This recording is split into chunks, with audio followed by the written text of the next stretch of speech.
When I married Rachel, I thought we had built something solid. We had been together for almost a decade, married for 6 years, and I believed loyalty and trust were the cornerstones of our relationship. We had weathered tough times before, and I thought we could handle anything. I was wrong. It started with her new friend Claire. They met at yoga class and became inseparable.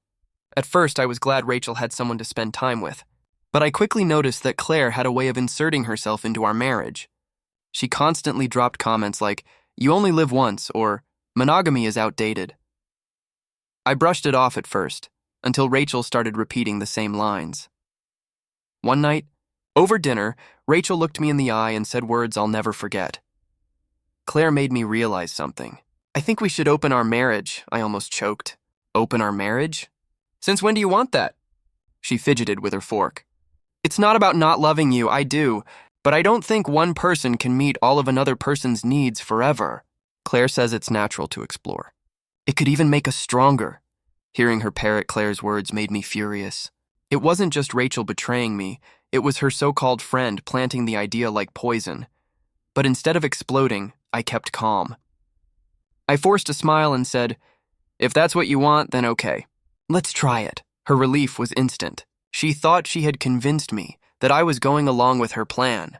But inside, something snapped. I wasn't agreeing to an open marriage. I was agreeing to end one. The very next morning, I contacted a divorce lawyer. Quietly, methodically, I began gathering everything I needed. Bank statements, text messages, her late-night girls' nights that were clearly more than that.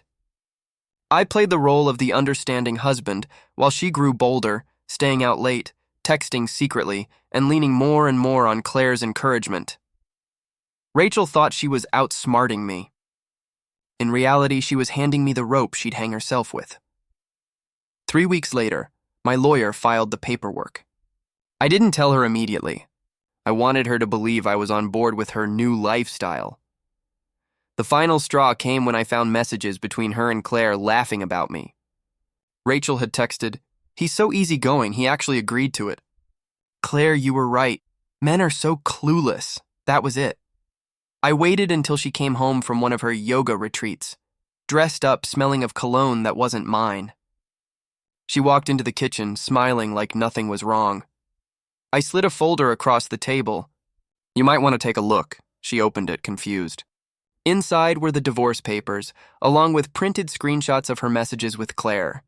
Her smile vanished. What is this?" "It's freedom," I said calmly. "Exactly what you and your friend wanted," she stammered. "Wait, no. I didn't mean, I thought you were okay with this. We were supposed to—" I cut her off. "You wanted to open the marriage. Congratulations, it's wide open now. Permanently." Her eyes welled with tears. "Please, we can work this out." "Claire just made me think—" "Exactly," I said coldly. "Claire convinced you. You let her poison what we had, and now you get to live with the consequences." The divorce moved faster than she expected. My lawyer had the evidence, the receipts, the texts. Rachel tried to paint it as just exploring, but the court didn't see it that way. I kept the house, most of the savings, and walked away with my dignity intact. As for Claire, she vanished. The second Rachel's marriage imploded, her best friend stopped answering her calls. I later heard through mutual acquaintances that Claire had a history of sabotaging relationships. She thrived on chaos. Rachel, left without me and abandoned by her so-called friend, spiraled. She tried to contact me, begged for a second chance, even showed up crying at my door one night. I didn't answer, because here's the truth. The moment she let someone else dictate our marriage, she destroyed it. Now I live in peace.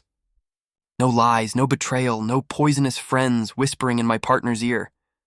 Rachel wanted to explore. Claire encouraged it, and in the end, they both paid the price.